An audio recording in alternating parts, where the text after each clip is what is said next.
PTI es pues es una enfermedad de descarte. ¿Qué significa de descarte, chicos? Que tenemos que buscar todo. Claro, ¿no? O sea, todo sale negativo, es PTI. Ahora, es una condición adquirida, sí, se define con plaquetas menos de 100.000, causada por la destrucción inmune de plaquetas. Puede ocurrir en niños y en adultos. ¿Qué más? En niños es autolimitada y en adultos es crónica, ¿no? Desde el 2010 al 2021, no es el 2009, es el 2021, se reporta, se da como reportes internacionales propiamente. Y en el 2019 generan la definición de, ya no se convierte en una púrpura trombocitopénica inmune, sino solo se convierte en la terminología de trombopenia inmune, no púrpura, ¿no? Porque no todos los pacientes. ¿Qué es púrpura? Pues, ¿qué es púrpura? Es morado. Es la complicación. Es morado, ¿no? O sea, es la lesión dérmica que genera la sobrelevación a nivel de la piel. Y no todos los PTIs hacen eso. Entonces, PTI es una enfermedad de curso clínico muy variable en la que hay destrucción acelerada y una producción inadecuada de plaquetas. El diagnóstico sigue siendo de exclusión, como ya les dije. Entonces, se tiene que descartar, digamos, en un PTI en estudio, hacen todos los estudios, les sale, no sé, resfrío, bueno, pues el PTI es por el virus que le esté generando el virus. Un PTI que tiene un trastorno hormonal, pues el PTI puede ser por el trastorno. ¿Me entienden? Se relaciona a muchas cosas. Ustedes se estresan, bajan sus plaquetas. Ahora, terminología. PTI primario es la trombocitopenia con recuento menos de 100.000 en ausencia de cualquier otra enfermedad. ¿No?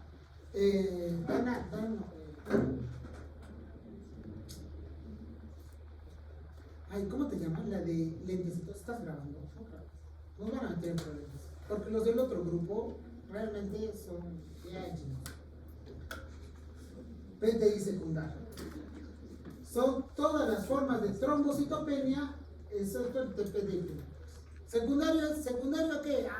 Resfrío, PTI secundario. Secundario lupus, es PTI secundario. Fases del PTI. PTI reciente diagnóstico, menos de 30 meses de evolución. Persistente de 3 a 12 meses, con posibilidad de remisión espontánea. Y el PTI crónico, más de 12 meses de evolución. Y un PTI grave es aquel que va a generar pues hemorragias, o sea, a pesar del tratamiento sigue generando el riesgo de hemorragia y obliga pues a modificar el tratamiento, ¿no? Principalmente en sangrados en vena. Y una revisión completa es cuando hay recuento de plaquetas más de 100.000 en ausencia de hemorragias. La respuesta es que simplemente está respondiendo al tratamiento, un recuento plaquetario más de 30. En 2 veces o en 2 tomas de muestra y en ausencia de la no respuesta es que recuento plaquetas menos de 30.000 en 2 tomas, ¿no? Y con síntomas hemorrágicos. Quiero que sepan esto porque en teoría es parte de teoría, pues tienen que, pueda que les entre una pregunta propiamente de teoría, que eso es muy común en PTI. Pérdida de respuesta es cuando el recuento es menos de 100.000 o cuando hay hemorragia o el recuento es menos de 30.000 y menos de 2 veces o dos tomas de muestra, ¿no? Corticodependencia es cuando el paciente presenta plaquetas más de 30.000 pero no deja el corticoide. O sea, la finalidad de un corticoide, que en tratamiento lo vamos a hablar, es pues llegas al límite de sus plaquetas más de 100.000 en 2 tomas, o sea, en remisión, pero le estás desescalando los corticoides y vuelve a... Con los que hemos rotado, recuerden de Sofi. ¿Con quiénes hemos rotado? Sofi, ¿no? Sofi es una corticoide. Y PTI refractario es una paciente que no responde no alcanza respuesta tras la esplenectomía, ¿no? Y esplenectomía ya es un tratamiento de segunda línea, o sea, un PTI refractario es pacientes que no responden ni de segunda hasta de tercera línea de tratamiento. ¿Y siguen teniendo? La fisiopatología. Esta va a ser causada principalmente por algunos anticuerpos antiglicoproteínas plaquetarias. O sea, estos glicoproteínas, como principalmente la 3B y la 2B, 3A. Estas proteínas van a estar ubicadas en la superficie de las plaquetas. Y esto se va a dar por la citotoxicidad de las células T, CD8, que ahorita lo vamos a explicar en un esquema. Estos mecanismos van a comenzar a actuar y actúan también sobre los megacariocitos. Por eso les decía, o sea, hay destrucción de las plaquetas y la producción insuficiente de las plaquetas. O sea, ¿dónde es la producción de las plaquetas? En los megacariocitos. Ahora, los niveles inadecuados de trombopoietina contribuyen a la disminución, a la producción de la síntesis. Y hay evidencia que sugiere que algunos isotopos de anticuerpos que no causan destrucción, sino inhiben la activación plaquetaria. O sea, también hay estudios, porque se supone que PTI es inmune, o sea, probablemente no se sabe la causa, ¿no? Pero sí hay que el cuerpo, entre esos, los linfocitos T, CD8, producen una sustancia para destruir.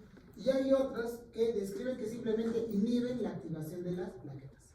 En este esquema se refleja todo, ¿no? Entonces llega la plaqueta, todo feliz, y por alguna alteración del 2B, 3B, que es por la producción de los linfocitos T, ordenan a las plaquetas que vayan, pues les voy a hablar de manera que me puedan entender, claro, que las ordenan a las plaquetas que vayan a los macrófagos, a nivel de los receptores del citoplasma. Estas plaquetas llegan a los macrófagos y se destruyen, y se ordenan a la destrucción con los fagocitos. Y esta producción, esta fagocitosis comienza a producir moléculas y ordena a los linfocitos T que produzcan estas sustancias citotóxicas y entre esas la interleuquina 2, los anticuerpos anti-GP, etc. Estos linfocitos T ordenan a la vez a los linfocitos B a que se produzca estos anticuerpos. Y es lo mismo, se vuelve un ciclo. Van donde las plaquetas y esto a la vez ordena que vayan a los macrófagos, y los macrófagos lo fagocitan, lo destruyen y generan pues, un ciclo de destrucción. Por eso, en un PTI, pues, las plaquetas te destruyen de manera rápida. Y por eso no se recomienda tampoco transfundir a un paciente que está haciendo un PTI, a no ser que tenga sangrado activo. ¿Por qué? Porque sigue este círculo vicioso de destrucción de las plaquetas, se va a seguir dando mientras no demos una terapia para cortar esto. Y la terapia son los corticoides. Entonces, la epidemiología es más frecuente en niños, se estima la incidencia anual entre 1 a 6.4 de cada 100.000 niños, se genera entre los 2 y 5 años. Luego, dentro de los niños, entre varones y mujeres, la predomina más es en varones y principalmente en mujeres. Los mecanismos no inmunes o las causas, pues las causas son muchas, como ya les vuelvo a decir, ¿no? Entre esas hay trombocitopenias congénitas. Están las enfermedades propiamente la médula ósea, que también generan trombocitopenias, como la leucemia, la plasma, etc. Propiamente la púrpura trombocitopénica trombótica o EPTT, que es una microangiopatía, la hepatopatía crónica, el consumo de drogas, que puede generar un mecanismo no inmune. Y el inmune, pues está la posttransfusional, lo mismo que cuando transfundimos a un paciente, paquete globular, puede haber un riesgo de reacción y generan hemólisis. En este caso también, cuando transfundes plaquetas de manera excesiva, generas pues una reacción a lo anticuerpo. O sea, ¿qué significa? Que tanto transfundes que en algún momento el cuerpo comienza a rechazar a las plaquetas que tú transfundes. Y por ende ya desconoce a todo tipo de plaquetas y destruye. Y genera un virus. De ahí las vacunas, la que sea por fármacos, infecciones VIH, en realidad de enfermedades reumatológicas o autoinmunes como lupus, inmunodeficiencia, etc. Los síndromes linfoproliferativos.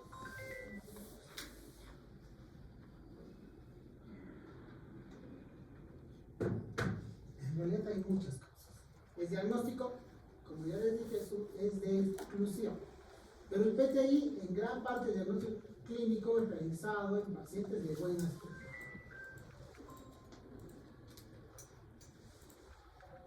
Licenciada, estoy en clases. Bueno, estoy en clases.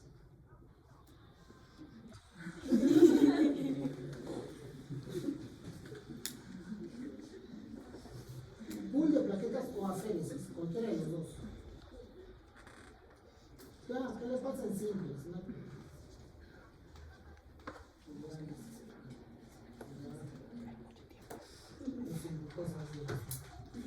Entonces, el diagnóstico se va a dar pues por la clínica. ¿Cuál es la clínica? Sangrados, hemorragias, equimosis.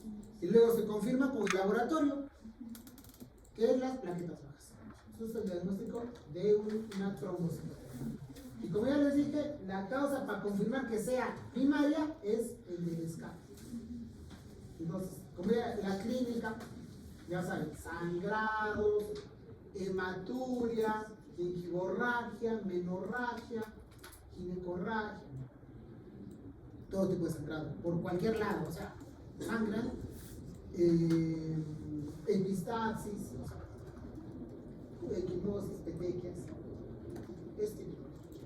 Ahora, la clasificación de la gravedad de los síntomas hemorrágicos. Un grado 1, que es menor o mínimo, pues te va a presentar pocas petequias, con recuento menos de 100.000 y menos de 5 hematomas. Un grado 2, que es leve, va a presentar muchas petequias, con más de 5 hematomas grandes, ¿no? O más de 3 centímetros. El grado 3 es moderado, ya sangrado a nivel de las mucosas. Por lógica ya siguen presentando petequias, pueden presentar hasta los hematomas, pues, ¿no? Los sangrados.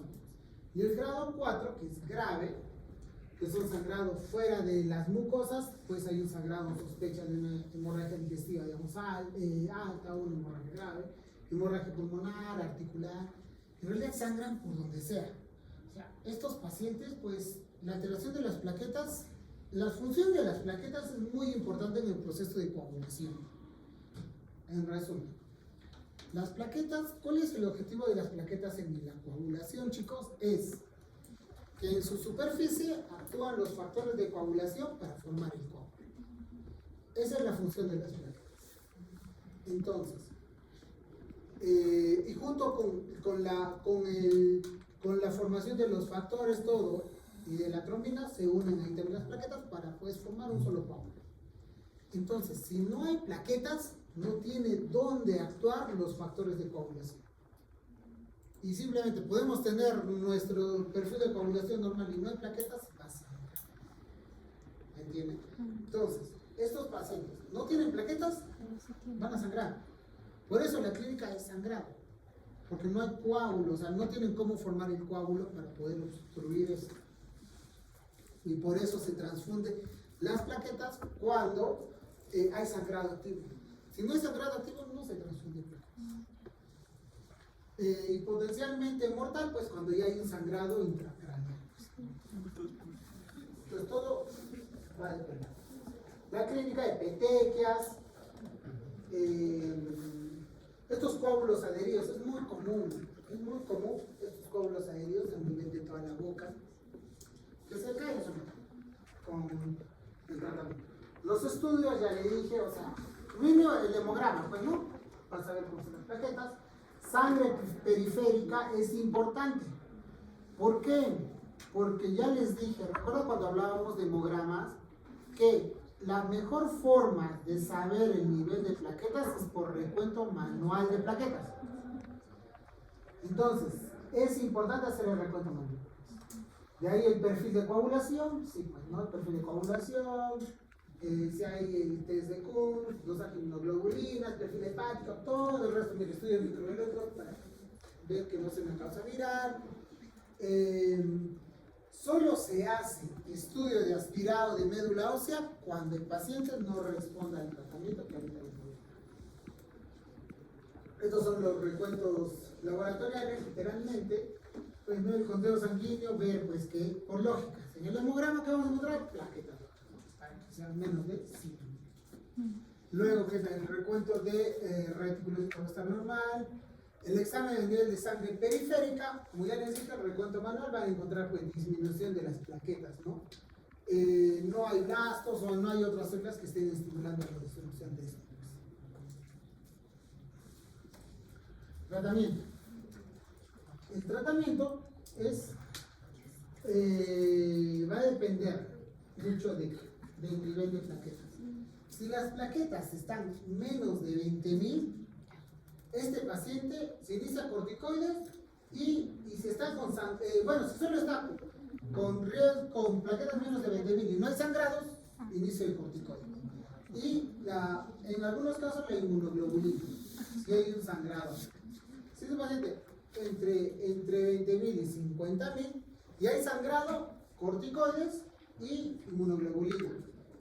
Y si es que, y transfusión.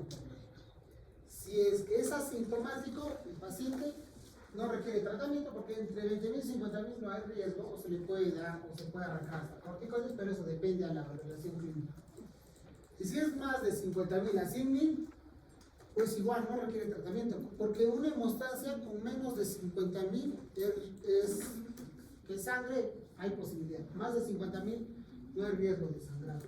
Y eso recuerden, cuando tengan pacientes con plaquetas en 60.000, 70.000, son pacientes que no van a sangrar y no es necesario transfundirles. Mucha gente se asusta y dice, ah, tiene 60.000, transfúndele. No va a pasar. A no ser que lo vean. Eso es distinto. Ahora, el tratamiento de los medicamentos va a ser de acuerdo al ciclo de la fisiopatología, ¿no? Entonces está ahí la inmunoglobulina, hacer la esplenectomía pues es destruir los macrófagos, o sea, todo está de acuerdo al ciclo de acción. Entre esos, el tratamiento de primera línea son los corticoides. Recuerden siempre eso. Los corticoides son los tratamientos de primera línea de manera de pulsar con los corticoides. ¿Qué es pulsar? Colocar a dosis altas los corticoides. ¿Por qué? Porque necesitamos destruir todo ese ciclo que está sucediendo para poder inhibir y que ya no se destruyan las plaquetas. Si tú transfundes a un paciente plaquetas antes de darles corticoides, es simplemente alimentar ese ciclo, porque igual se va.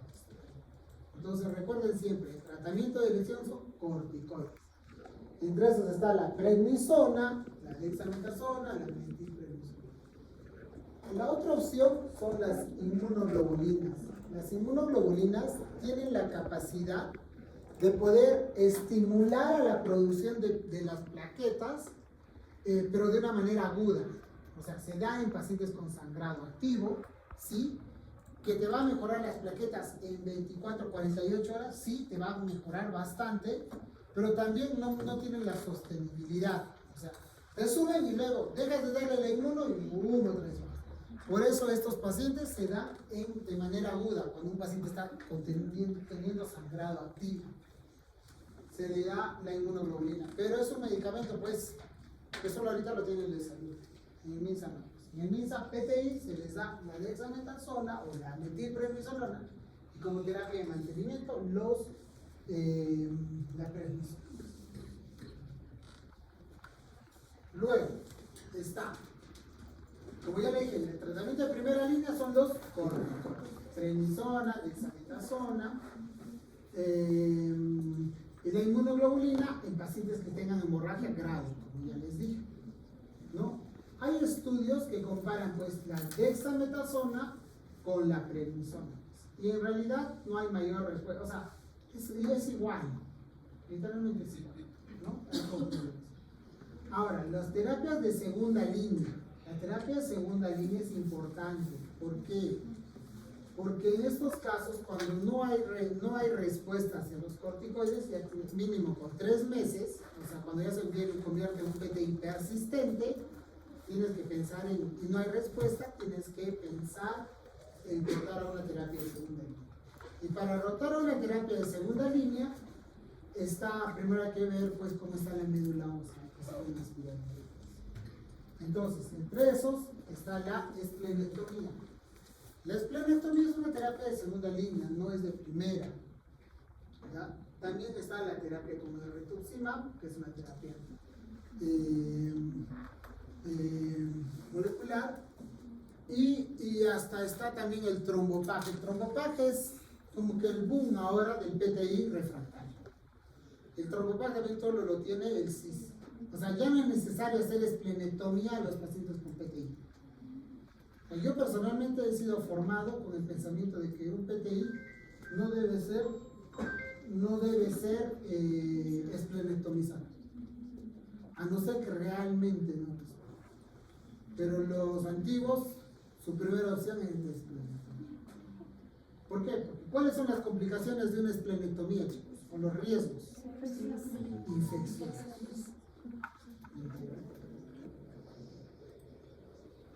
Las terapias de segunda línea, como ya les dije, la esplenectomía, pues cuando es pensar en un BTI persistente, o que haya hemorragia luego de vida y que no respondan al tratamiento, en un BTI crónico, y pues sabemos que el riesgo de la esplenectomía es pues las infecciones, por eso hay que darle siempre la profilaxis con la.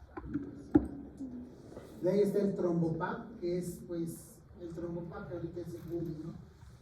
Que literalmente solo es la acción vía oral, pero que está carísimo, más o menos una caja de trombopac de 30 tabletas está por entre sus 20.000, 25.000.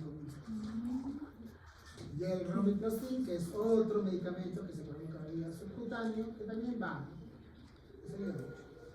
Luego, los otros tratamientos inmunosupresores, cuando hay un PTI refractario, está pues la ciclofosfamida, la flachoprina, micofenolato, la vincristina, la danazol. Todos estos son terapias ya hasta de tercera línea, literalmente. Que también lo tenemos en cuenta. Ahora, en un paciente con plaquetas menos de 20.000, puede que tenga hemorragia activa o factores de riesgo. Ahora, si es un PTI crónico y tiene plaquetas menos de 20.000, pensar en una esplenectomía, el trombopac, rituximab, etc. O bien el uso de inmunoglobulina y corticoides, pero si no hay respuesta tienes que pasar pues al otro lado, ¿no? A la parte de la esplenectomía o terapia segunda. Si eso tiene más de 20.000 sin sangrado, es pues una conducta expectante, ¿no? Un PTI, chicos, nunca va a normalizar sus plaquetas, recuerden eso. O sea, puede mejorar pues a 150.000, 200 cuando es agudo, ¿no? Pero cuando es un paciente con PTI crónico refractario, va a tener plaquetas siempre entre 50.000, 60.000, se va a mantener ahí. Y se mantienen ahí, o sea, yo he visto pacientes que viven con plaquetas en 10.000 y viven tranquilos. O sea, no mejoran. Pero igual están, o sea, no hay riesgo de sangrar. Entonces, si después de la esplenectomía hay respuesta, pues conducta expectante. Si no hay respuesta, pensar en la tercera línea, ¿no? Tratamiento de agotar las otras opciones o bien pasar a una terapia de tercera línea como la ciclofosfamida, satroprina. Eso es más decisión médico que medicamento. Por acá generalmente damos el micofenolato. Micofenolato, damos también ciclofosfamida o hasta el danazol también. Voy a dar vincristina y todo, ya es un poco más riesgo. ¿Alguna duda, alguna pregunta en PTI? Doctor, en caso de embarazos. En caso de embarazos, en realidad esto es un riesgo-beneficio, ¿no? Un PTI se puede desencadenar hasta PTI por el embarazo. Es un PTI gestacional, ¿no? El tratamiento del PTI gestacional son corticoides, dependiendo de la edad gestacional. Porque si es una edad gestacional en el primer trimestre, es mantenerlo de terapia transfusional y pequeñas dosis de corticoides. Si es un PTI que está en segundo hasta el tercer trimestre, terapia continua de corticoides. ¿no? Pero siempre hay riesgo-beneficio. O sea, hay riesgo de que la madre sangre, ¿no? Por eso muchas veces en un PTI se prioriza la vida de la madre que más que la del feto. Por eso hay que darle corticoides. ¿Cuál es la complicación de dar corticoides? Bueno, el efecto de dar corticoides según aceleras más que la maduración funcional, lo vuelves a un niño macrosómico, lo agrandas, los corticoides agrandan, ¿no? Porque o sea, crecen, nacen macrosómicos. Y de ahí se supone que si es gestacional, desaparece terminando la gestación, a los 3 meses desaparece, más o menos. Ahora,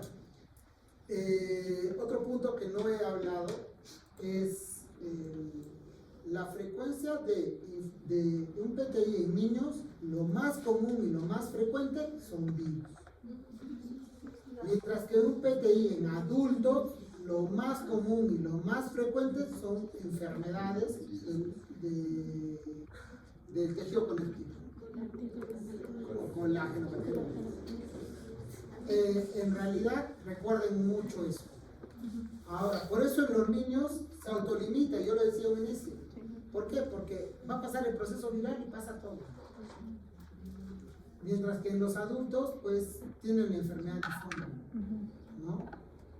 Y, por ejemplo, en Lorena tenemos un PTI que ya es refractario, ha utilizado, le han dado un caos así. De medicamentos corticoides, luego le pasaban ciclofosfamida, luego volvían corticoides, hasta que al final se decidió utilizar rituximab, y se va a utilizar rituximab en ese caso. Pero igual, ¿no? O sea, tener PTI también siempre hay riesgo de sangrado. Un paciente con PTI, si te enfermas, otra vez va a caer, ¿no? Tengo una paciente, Sofía, que es PTI desde hace un año. Y cada vez ella va muy bien, pero cada vez que se resfría, caen sus plaquetas. Y ya se está convirtiendo en corticoresistente. Y una bebé de 2 años, darle un tratamiento con ciclofosfamida, danazol, es poco riesgoso. Solamente dar corticoides en niños, chicos, altera el crecimiento. Eso es importante. Por eso hay que tratar de evitar dar corticoides en niños. Es importante. ¿Alguna otra pregunta? ¿Todo bien? ¿Me han entendido? Característica clínica de un PTI que no fuera PTI, que es todo, me olvidé decirles que no hay hepato ni esplenomegalia. Si es un PTI, tienen esplenomegalia o hepatomegalia, no es primaria. Es secundaria a cualquier otra cosa, pero no. ¿Sí? ¿Quedó claro? Perfecto. ¿Alguna duda? ¿Alguna pregunta? No, me entendieron. Entonces, en la siguiente clase hacemos mieloproliferativos. ¿Sí? Pero creo que es un tema amplio.